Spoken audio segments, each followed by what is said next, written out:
سترګو او خواب صاحب کامره به مې درته خلاص کړی ډېر څه به مې ښودلي خو انټرنېټ ډېر کمزوری ده. خوشبختانه چې نن بریالی شولم کېدی شي تاسو زما غږ صحیح واورئ. ماشاءالله ډېر زبردست دی انشاءالله. فکر کوم د ود غره ته ختلی ود غره سره ما دلته انټرنېټ ډېر قوي ده ځکه د موبایل پایې ټول په همدغه جي کې دي. او بالکل بالکل ډیره مننه کوم خوښ شو تا غږ اورو. نو نن خو مېلمه جبرال عمر ده د ده نه که پوښتنې وکړو د وخت فکر کوم 1.5 ساعت ده. شاهین صاحب په خپل ټویټر لیکلي وه چې 1.5 ساعت بالته یې او دا د رسنیو خو دا داسې چې ټیم ته پابند وي نو ته تقریبا 9 دقیقې وخت موږ سره پاتې دی. 9 دقیقې او 9 دقیقې پاتې دي 9 دقیقې پاتې دي. نو دنه به پوښتنه وکړو بیا به له هغې وروسته کوو جنرال صاحب سره مرکه کوو. جنرال صاحب سره یوه پوښتنه زه په خپله ترې لرم او خواب صاحب یوه پوښتنه زه په خپله ترې لرم په دغه کې که دی لږ وضاحت ورکړي. دغه بشري سازمانونه نړیواله ټولنه اروپایي اتحادیه د بولدک وحشت باندې 18 کاله خاموشي اختیار کړې ده. اوس هم ژورنالستان سیمې ته نه پرېږدي. دلته ډېر لوی وحشت شوی ده. 20,000 کسان په قندهار کې صرف ورک دي. تر 120,000 کسان دلته په شهادت رسېدلي دي. دلته موږ داسې تاخانې ولیدلې چې انسانیت ترې نه شرمېږي. دلته د بشریت جنازه وتلې ده. اوس هم همدغه نړیواله ټولنه رسنۍ حقوق د بشر دغه ټول سازمانونه بولدک کې کاملا امن له دوی راتلو ته زړه نه کوي. تېره ورځ موږ یو 4 خبریالان ډېر په مشکله باندې بولدک ته راغوښتي. هغوی چې راغله طالبانو یې کاملا هرکلی وکړه. هغوی ته 4 موټره ګارډ طالبانو د سرې قطعې عسکر هم ورکړي وو. باوجود د هغه هم چې خبریالان کله لاړل ډېر په خوشحالۍ باندې رخصت شول. په قندهار کې د ملي امنیت ځواکونو له موټره ښکته کړي تر اوسه بې سرنوشت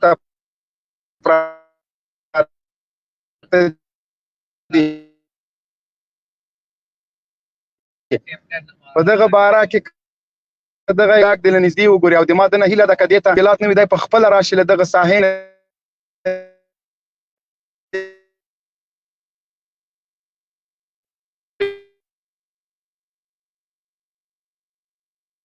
داسې خویندې چې 20 کاله خپل د میړه په انتظار ده.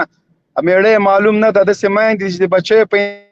انتظار دي 4 5 زامنې همدغه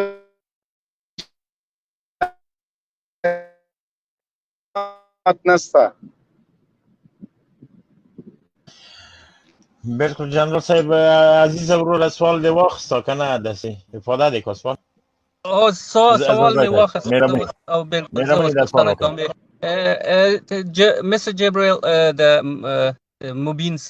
asked a question. He said like it's been for 25 years is brutally in Buldak especially was a lot of brutality happened and is about 25,000 people missing and their kids like waiting for their father and the wife waiting for their husband and is a lot of crime happened here and he's asking about the international community and the human rights they never been there to listen to the voices of the people in Buldak or in Kandahar and he says probably it was a 4 journalists came probably a few days ago to making a report and the Taliban welcomed him highly and after the report when he returned back to Kandahar and they've been caught by the Afghan forces and they've been missing and they don't even give no news to any media or what happened to them. So would you help in this situation to raise the voice of the people of Kandahar? Assalamu alaikum, Mohib Sahib. My greeting goes to you and the people of Kandahar because I know at this time that you are suffering greatly and my heart is with you. I think it is very difficult at this time for the people, not only in Kandahar, but in those areas where they are excluded from representation, where journalists are unable to travel into those areas. I know that the Islamic Emirates has invited and welcomed journalists to report on these cases. And Mobin Sahib, he brought up a very interesting point that people just disappear. I work with many other activists who have also had problems with the Kabul regime. Of course, they are arrested. They have people come into their houses in the middle of the night and try and kill them. I'm not going to name them personally because I don't want to put them in danger. But this is one of the great matters that needs to be addressed, the accountability for the crimes that have been committed during these periods of war. But unfortunately, I think that it is very difficult to achieve this when there is no security. I feel that I will continue to raise my voice for everybody who speaks for peace, and particularly for those who speak out and risk their lives to do so. جبرائیل صاحب ویل چې دا واقعیا صرف په کندهار کې نه په افغانستان ډیرو برخو کې دغه شیان شوي دي، دا کارونه چې خلک د کور نه ویستل شوي دي او ورک دي او تر اوسه پورې د دنیا د دوی خبرې د دوی غږ نه دی پورته کړی او چې ډیر مشکل دی او بدبختانه چې امکانات ډیر کم دي او هلته امنیت نشته دی، خو ما چې څومره وسه کیږي زه به د دوی غږ پورته کوم په دنیا کې، ځکه دا یو جنایت دی او دغه جنگي جنایتونه دي چې باید دغه معاف نشي. خو دا بدبختانه یو په قندهار کې نه ټول افغانستان کې دا واقعات شوي دي. جبرائیل ورور ته دغه مو وایه چې موږ مستند ویډیوګانې جوړې کړې دي، د دغه وحشتونو او ظلمونو له خلکو سره مو خبرې کړې دي. دغه به د ثبوت په طور باندې تا ته وړاندې کړو تر څو نړیواله ټولنه، بشري سازمانونه، ملل متحد، اروپایي اتحادیه دغه ته راکش کړلی شي. دغه جنایت د همدغه دیموکراتانو او جمهوریت پلوو خلکو په مشوره باندې شوي، دوی په باندې پوه دي، آګاهانه دا هر څه شوي دي.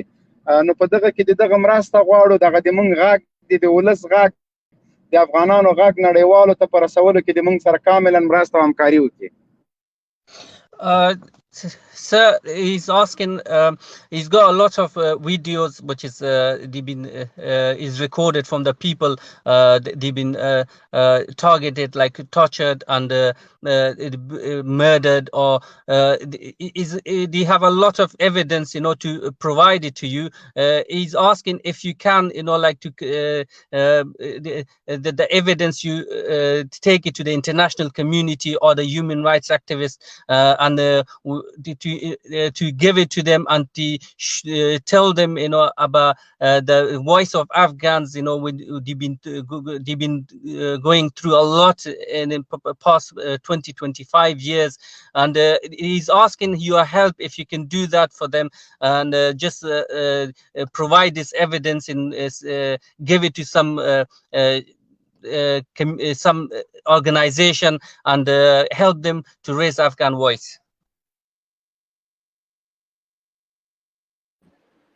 Of course, this is my obligation as a Muslim, as it says clearly in the Quran that if we see a wrongdoing or if we see a crime and that we don't report it, then we are just as guilty as the person who has committed that crime. So I would be very happy, sir, if you sent me any information that you have, and I will pass it on here to human rights organizations. I'm more than happy to support you in this, sir. I've been doing this steadily over the last year and a half, and in particular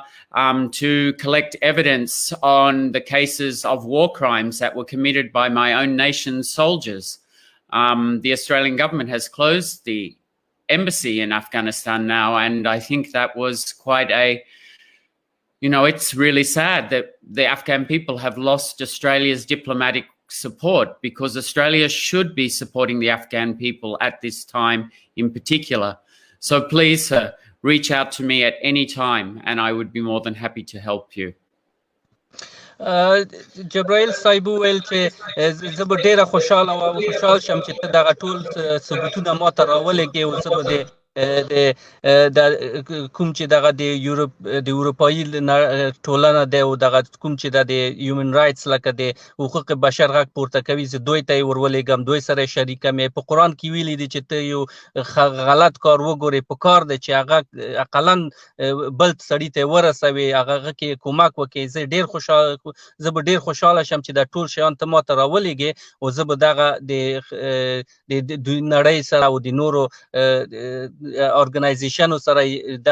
معلومات ورسره شریک کمې او بل دا دی چې د استرالیا کوم ام بي سي چې وه لکه هغه هم وتړله شوه چې دا ډېر یو غلط کار دی په کار دی چې دغه وخت کې استرالیا د افغانستان خلکو سره یې کومک کړی وای خو هغه پاتې راغله نو زه یې چې څومره کوشش کېږي چې څومره چې زه به دغه غږ نړۍ ته پورته کوم او تا هغه څومره چې معلومات دي ټول به ما ته راولېږي شاهین صاحب په ډېرې بخښنې مهرباني وکړئ سید موږ به د اوقاف صاحب له لارې د اوقاف صاحب د تاسو په همکارۍ جبرائیل صاحب سره دغه ټولې ویډیوګانې تقریبا ما 20 مستند ویډیوګانې برابرې کړي د دوی د وحشتونو ظلمونو هغه بربریات چې دوی کړی او د نړیوالې ټولنې په وړاندې او د هغوی په مشوره او په آګاهانه ډول شوي دي او له ملت نه پټ پاتې شوي دي تاسو په مرسته به انشاءالله دوی سره شریک کړو او دوی نه هم یوه نړۍ مننه the Mubin Sahib has been thanks to you for sharing the information. He's got a lot of evidence, probably more than 20 videos. You know, he was probably is going to send it to you, and he's grateful for the grief you're with Afghans and sharing the grief with them. خب صاحب مهرباني وکړه که ورونه کوم سوال لري دله یو نفر سوال کړی د اگر چې ورونه زنګ مه وهئ مابین د جریان دغه غونډ سیستم خراب شي ده ویلي چې کله چې دغه اسرائیلي ځواکونه راغلل دا سړی هم پکې وه دی آیا راغلي و دایم هغه ته چې یعنې د وطن تسخیر کې وینیسي دغه سړي یو وخت څه فکر کوه او اوس څه فکر کوي A person asking, you say, when you came to Afghanistan with the Australian forces, what was your plan like to take over Afghanistan forever and stay here? And what was your what was the Australian government plan? And what's your point of view now about the Afghanistan, which is all the invaders should stay here or they should go back there, or you're with? What's your opinion about them now? The Australian military were involved in Afghanistan as a NATO ally to the United States. The Australian military have supported the US over decades and have been the only country that have fought alongside the US in every single combat situation. So this is why the Australian soldiers came to Afghanistan. I think that it is not my view, but it is simply stated in the Doha Accord that all foreign troops will be withdrawn. And that was of the 1st of May. That timetable was extended by Biden, and he now says that the troops will be out by August. I think that they have to honor the Doha Agreement because they are already violating it by bombing Afghan civilians when they shouldn't be in the country.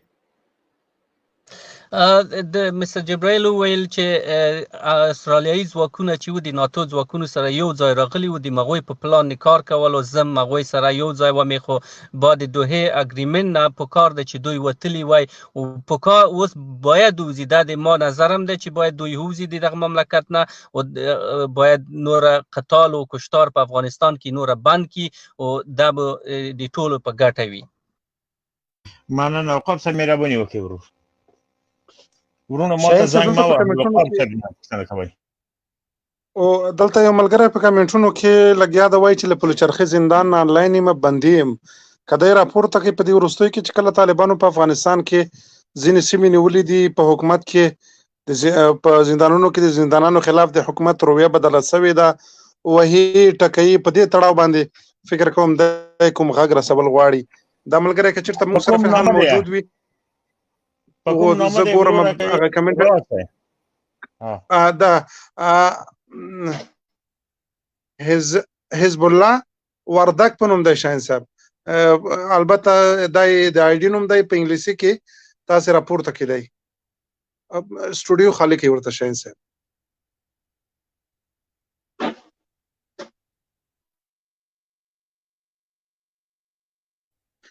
جنرال صاحب ته لاړ نسي وروره بس عمر صاحب ته رخصت ورکوو ځکه چې هلته شپه ده او صرف د بندي راپورته شئ حزب الله وردک صاحب تاسو کوشش وکړئ راسئ سټوډیو تاسو خالي ده نه تیاري وکړو خواب صاحب زه تاسو سره یم او که نه بیا به ګیله نه کوئ وروره سید ابو خالد صاحب نه پوښتنه واخلئ شاهین صاحب تر هغو څو هغه راپورته کېږي ابو خالد صاحب مهرباني وکړئ السلام علیکم ورحمت الله وبرکاته ټولو ملګرو ته سلامونه مبین صاحب څوم ښه راغلی جنرال مبین صاحب ته موږ ډېر خوشحاله شولو چې ته زموږ علاقې ته رالې بولدک وویش پر دا علاقه باندې موږ ډېر خوشحاله یو او دغه چې تا دا یوه خبره وکړله دا دې ښه خوند وکړي چې طالبان ډېرې ویډیوګانې جنرال صاحب دا چاپای ټوکې کوي مقصد په همدې و چې بازي ونه خوري ښه جنرال صاحب چې تا ما ویډیوګانې جوړې کړې دي داسې ډېر شواهد ستا موږ خو د لې عسکر وو چې دلته به عسکر راله د دې شخصي زندانو ته سل کسه یو نیم سل کسه په یوه وار ایستله او ټوله په دغه ریګو په دغه سرو څاهانو کې په دغه ځایو کې څاهانو تور اچولې دي ژوندي ښخوله نو که چیرې په دغه علاقه کې تاسو ډېر کوشش وکړئ انشاءالله نور شواهد به هم تاسو ترلاسه کړئ او د دغه ځای خلکو سره چې تاسو په تماس کې سي انشاءالله تعالی نور هم معلومات درکولی سي ښه معلوماتونه درکولی سي او د جبرائیل عمر صاحب مې دغه یو دردمانه ورور یو خواست دی چې ته دغه خبرې د رسنیو پرې ورسه تا ته به الله خیر درکړي الله دې اجر درکړي وروره نو دغه دوې خبرې مبین صاحب درته کولې او خوشحاله یو ډېر چې ته راغلی زموږ بودلک زموږ د ویش په طرف ته صاحب د موږ سره هماغه بندي ورور په لاین کې ده زه کوشش کوم چې د غږ تاسو واورئ زه به غږ چک کړم مهرباني وکړه وغږېږئ وردک صاحب غږېږئ غږ شته دی خوب صاحب ستا ده شاهین صاحب و تلیفون لږ نږدې کړه ښه غږېږه ورور د مسلمانه د مبین صاحب تاسو ته او شاهین صاحب تاسو ته او د سوشل میډیا د لایف لیدونکو ټولو ته سلامونه وایم او زه د پلچرخي د مبحث نه یو بندي یم دلن پلچرخي په زندان کې یم په شپږم بلاک کې ښه څه خبرې دي دغه د څه ظلم څه ستم څه خبر د غونډه د زندان قصه کې وکړه غونډه غوږ دی زندان کې خو دغه درې شپې څلور شپې د دولت سره جنګ روان دی پنجرې منجرې ورموتې کړي دي او دی غواړي چې دی موږ مشران چې دلته څه د مدرسو علما دي کوم مشران دي دا غواړي چې دی ریاست چل او بګراوند ته انتقال کړو د ویلو د تهذیب په خاطر نو موږ اقدام ورسره کړی دی بس جنګ ورسره روان دی نه کروانه خلو نه ډوډۍ مډۍ خلو بس دروازې مروازې باندې دي اوس دی غواړي چې دا مشران ټول څه هغه په بګراوند تر سیاسي د ویلو د دې خاطر په هغه په خاطر دا تنها په شپږم بلاک کې دغه حال دی که په بسه پلچرخي کې دا خبر ده نه په غونډ پلچرخي کې دا حال دی په غونډ پلچرخي کې د شپې مشکل حل شوی په دوه بلاکو کې یو بلاک 2 او بلاک 10 کې یو مجاهد په لاس ویشتلی و زخمي و او بل مجاهد په سر باندې لګېدلی و دا بازي ټوپک ورسه و نو موږ بیا عسکر ګراوګوند کې نیولي وو یو 2 نفر عسکر هم ګراوګوند کړي وو دا ته بیا داسې مشکل نه شوی جوړولی بیا دې بله ورځ دې سزا پرېکړه موږ وکړله تاسو به کتانر داخل ته ورونه به نه دی موږ به بندیان در خوشي کړو هغه عسکر هم چې ګراوګوند نیولي وو هغه عسکر هم ورخوشي کړل سیده رقم ته مشکلات بو تر اوسه مشکل نه دی حل شوی نو اخطارونه یې ورکړي دي د کابل چروکیانو هم اخطار ورکړی دی او قطر کې هم خبر پرې روانه ده تر اوسه مشکل نه دی حل شوی نو دغه په دغو خبرو کې چې دي دولت د خوا نه کوم څه نه دی اقدام نه دی شوی چې یو ولې یا په څه خاطر خلک ولي څه حساب دی ولې وړي بګرام ته څه شی شوي دي څه نه وي دولت خپله دولت خو دا رقم یې وي چې هغه د موږ ته د لوړو مقاماتو د خوا امر شوی دی دا خبیث امر الله صالح دی که کوم مردګاو دی وي د ده د خوا مخې ته امر شوی دی چې دا د طالبانو کوم بندیان چې دغه مشران دي په زندانو کې دا پلچرخي زندان کې دا به ټول جسد بچر یو بیکګراوند ته یوړل شي دی غواړي چې دلته موږ یتیمان کړو یعنې مدرسې هم خراب کړو یا هغه خراب کړو پوه شو دا سیستم دی لري موږ دلته اقدام ورته کړی د خپلو مشرانو امر ته په تمه یو چې مشران سره کوم امر ته کوم دا کوم ته انشاءالله در دی جنرال صاحب د غږ اوري عقاب صاحب د غږ اوري ورونه د غږ اوري دی بم خیر دی وغږی د غږ ان شاء الله تعالی تار وي عقاب صاحب محترم غږم وروي دا شاهین صاحب وامه ورید او څو ورځې راځي موږ هم دغه اطلاعات لرو چې هلته یوازې په دغه زندان کې نه دی به غږ اوري کنه تاسو غږ اوري کنه ته وغږی عقاب صاحب غږی عقاب صاحب او مونږ خو غږ اورو دی دې مونږ غږ اوري تاسو د دې غږ اوري تا ته وایم هغه وردک صاحب غږ وکړه عقاب صاحب غږیږه او نو دغه اطلاعات یوازې په پلچرخي زندان کې نه بلکې د ولایتو په محبسونو کې هم دا مسله شروع ده نو خو دلته تیار موږ سره جبرائیل صاحب میلمه ده طالبانو چارواکو ته زه جنرال صاحب او دا نور ملګري به دا غږ ورسوو جبرائیل عمر صاحب ته زازه صاحب دا خبرې ترجمه کړي ورته وبژباړي دی خو تیار او له زندان نه دی دا یوه دقیقه ته دغه خبرې یوه دقیقه ودرېږه زه د ګوشکي بنده کوم څه وکړو موږ هم د یو تلیفون ده او د لایف مهرباني عقاب صاحب غږیږه او نو دا خبرې زازي صاحب اورېدلې دا به ټولې جبرائیل عمر ته وژباړي کېدای شي دی هم له ځینو بشري حقونو سازمانونو سره اړیکه لري دغه مسله به ورته ورسوي کلته په نظامي بخش کې یو اقدام سره کېږي وړاندې وروسته کېږي طالبان وړاندې ځي یا شاته کېږي نو دا خو په دې معنا نه ده چې دغه زور دی باید بندیانو ته ورسیږي واغه د تعذیب کړل شي زازي صاحب دغه د بندي خبرې تاسو ورته ووایي چې بندیم دا اوس له زندان نه مو سره غږیږي او داسې وایي بالکل Sir Jibril he was a person from the Polycherky jail and he was talking about his situation right now in prison. He was complaining like for past few days or several days the Afghan government tried to take the lead of the Taliban would be captured, which is mostly like religious personalities. They wanted to take them to the Bagram jail for torturing and further probably even like for death, and mostly they just demonstrate against them and they try to stop them being taken the lead people, and he's asking for like organization for anybody if they can raise the voice to stop this brutality, and probably what he's saying he said is when we talk to the soldiers in jail, they saying that Mr. Saleh, or I can't say Mr. but he's the one he's ordered to take all the highest prisoner or the highest level of prisoner, which is the Taliban highest people. They take them to the district of Futi or to Bagram for investigation, which is they know clearly what's going to happen with them. They asking if they can if their voice can reach to the organization, if you can or anyone, or do you want to even the Qatar, if they can stop the brutality, what's going on. Even they shot some prisoner as well. So he says like some of them have been wounded and injured, and they stop eating, and they just like is a demonstration going on. If you can do anything about it, he's from the jail himself. I thank you for that question. It is something which is very dear to my heart. I actually talked to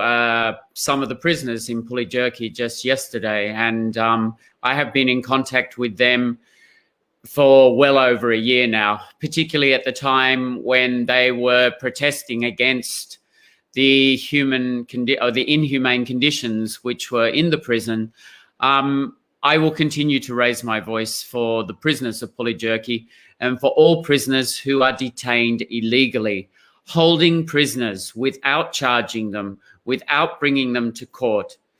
is against international law and is against Islamic law, and it is completely unacceptable. So I ask this gentleman to reach out to me at any time and I would be more than happy to support him. I also have great interest in Pulijerki because there is actually an Australian citizen being held in Pulijerki, which I don't think is very well known publicly here in Australia or anywhere else. But my support lays 100% behind the prisoners, any prisoners who are being held in inhumane conditions. جبرائیل ورور صاحب وایي چې زه د پلچرخي زندانیانو سره په تماس کې هم ډیر وخت کېږي، اوس هم په تماس کې هم، زه اوس هم غږېږم، زه د هغوی واقعات نه خبر یم، زه چې خپل غږ پورته کوم چې څومره د ما وسه کېږي او په کار ده چې دوی ما ته رسیدګي وکړي، ما سره تماس ونیسي. دا یو خلاف کار دی، د جنگي جنایتونه دي، دا جنایت دی چې یو خلک په بندیخانو کې ساتي بغیر د کوم محکمې نه، بغیر د کوم